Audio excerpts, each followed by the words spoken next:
सीताराम सीताराम सीताराम कहिए, सीताराम सीताराम सीताराम कहिए, जाहि विधि राखे राम ताहि विधि रहिए, जाहि विधि राखे राम ताहि विधि रहिए।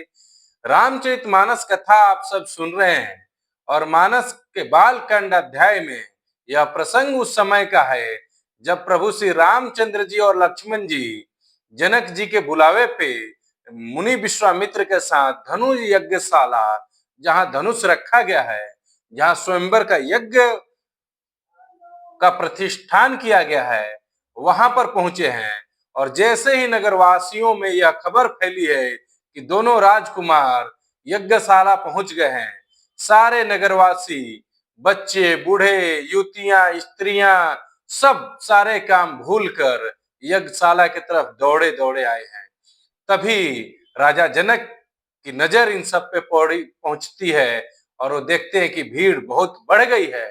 तब राजा जनक अपने सभी विश्वास पात्र सेवकों को बुलाते हैं और कहते हैं कि भाई, आप लोग एक काम करो, व्यवस्था को संभालो और यथा योग्य सबको आसन दो और सबको बैठने के लिए नम्र निवेदन करो। मानस में गोस्वामी जी क्या कह रहे हैं, जब उनके सेवकों ने, राजा जनक के सेवकों ने सबको अब उनकी श्रेणी के अनुसार जगह दे दिया, उसके बाद क्या प्रसंग है मानस में।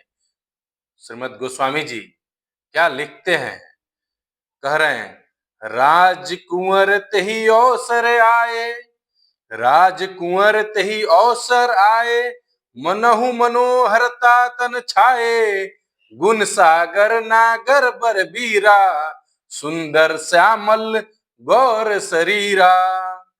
उसी समय राजकुमार राम और लक्ष्मण जी वहां आए, मानो साक्षात मनोहरता ही उनके शरीरों पर छा रही हो। सुंदर, सांवला, गोरा उनका शरीर, वे गुणों के समुद्र, चतुर और उत्तम वीर के समान। राज समाज विराजत रूढ़े, राज समाज विराजत रूढ़े, उड़गन महू जन जुग विधु पूरे, जिनके रही भावना जैसी। कह रहे हैं, आप लोगों ने सामान्य जिंदगी में भी ये श्लोक सुना होगा।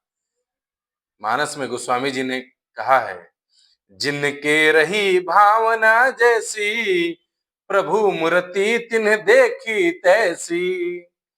वे राजाओं के समाज में ऐसे सुशोभित हो रहे हैं मानो तारा गणों के बीच दो पूर्ण चंद्रमा हो।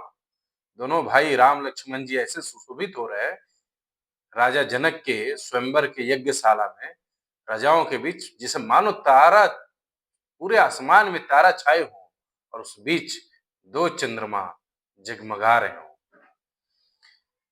जिसकी जैसी भावना थी, सो ये आपने चौपाई सुना होगा, जिनके रही भावना जैसी, प्रभु मूर्ति तिन्ह देखी तैसी। जिनकी जैसी भावना थी, प्रभु की मूर्ति उन्हें वैसे ही दिखी। देखहि रूप महारंधीरा, देखहि रूप महारंधीरा, मनहु वीर रसु धरे शरीरा, डरे कुटिल निर्प्रभु निहारी, मनहु भयानक मूर्ति भारी। महान रणधीर श्री रामचंद्र जी के रूप को ऐसे देख रहे हैं मानो स्वयं वीर रस शरीर धारण किए हो। कुटिल राजा प्रभु को देखकर डर गए, मानो बड़ी भयानक मूर्ति आई हो।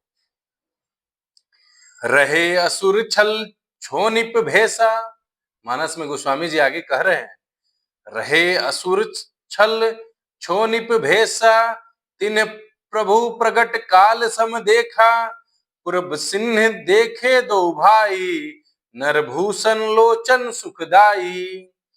छल से जो राक्षस वहां राजाओं के भेष में बैठे थे, उन्होंने प्रभु को प्रत्यक्ष काल के समान देखा। नगर वासियों ने दोनों भाइयों को मनुष्य के भूषण रूप और नेत्रों को सुख देने वाले रूप में देखा। इसीलिए गोस्वामी जी ने कहा है, जिनके रही भावना जैसी, प्रभु मूर्ति तिन्ह देखी तैसी। राजा लोगों ने उन्हें अपने कंपटीटर के रूप में देखा, वहीं जो असुर राजाओं का रूप धारण करके आए थे, वे अपने मृत्यु के रूप में प्रभु श्री रामचंद्र जी को देखे। और वही जो नगरवासी थे, जो सामान्य मनुष्य थे, उन्होंने मनुष्य के रूप में भीषण शरीर वाले और अनुपम नेत्रों वाले, सुख देने वाले प्रभु को देखा। जय श्री राम।